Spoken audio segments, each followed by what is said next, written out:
You might remember before, starting with this topic of introducing change, I tried to problematize the idea of why we need change, right? So an important aspect which is central to introduction of change is teachers' beliefs. Before I begin with this discussion about teachers' beliefs, I would just like you to take a little pause and think what beliefs you have got about language teaching, what beliefs you have got about, some innovations in the area of language teaching. How are you gonna perceive if you are given some new thing to practice in the classroom?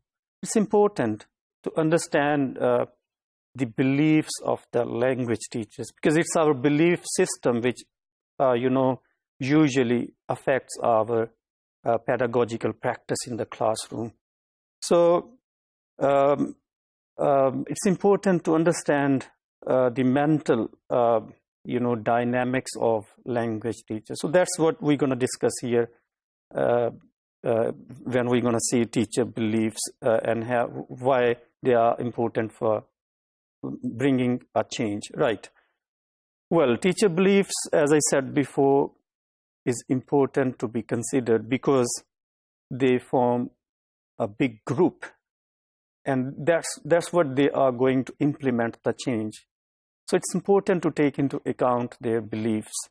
So our beliefs, like I said before, are important because in one way or the other they influence our actual practice in the classroom. So for example, you might remember I've been retreating throughout this course that I view language teaching from student perspective as a student-oriented activity, and I would just, if I were in the classroom, I would just give tasks to the students and let them do the tasks and be a facilitator instead of a teacher-fronted sort of person. So that's my beliefs, and that's what, if you happen to see me teaching in the classroom, you would see me a different person there, involving the students, helping them, coaching them, guiding them. So this is how our belief system influence our pedagogical practice, right?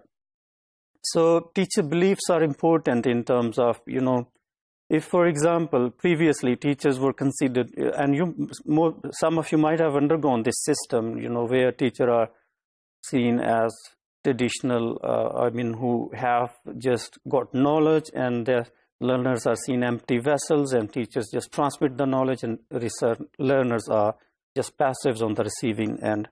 But recently this trend is changing, and now teachers are being recognized as complex beings.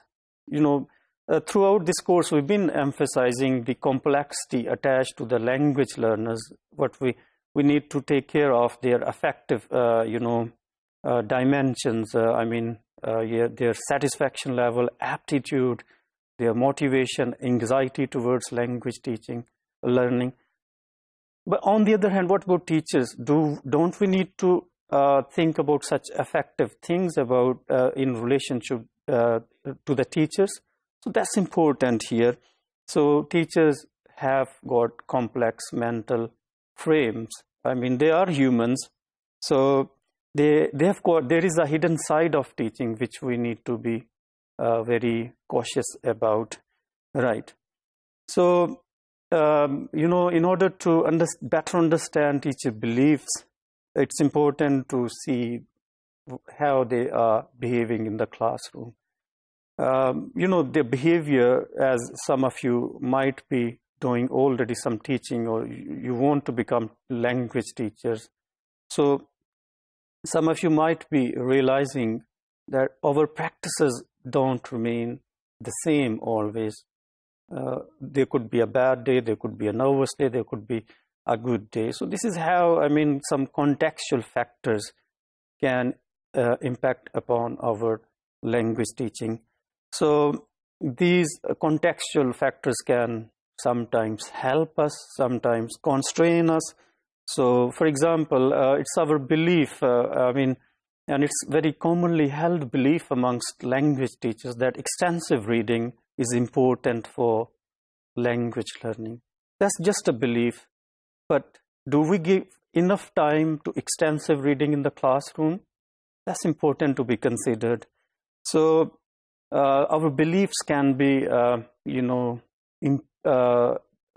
improved. That can be, better understood if we've got continuous professional development opportunities in the form of training, in the form of attending workshops. So teacher beliefs here are important factor to be considered before introducing any sort of change to the language curriculum.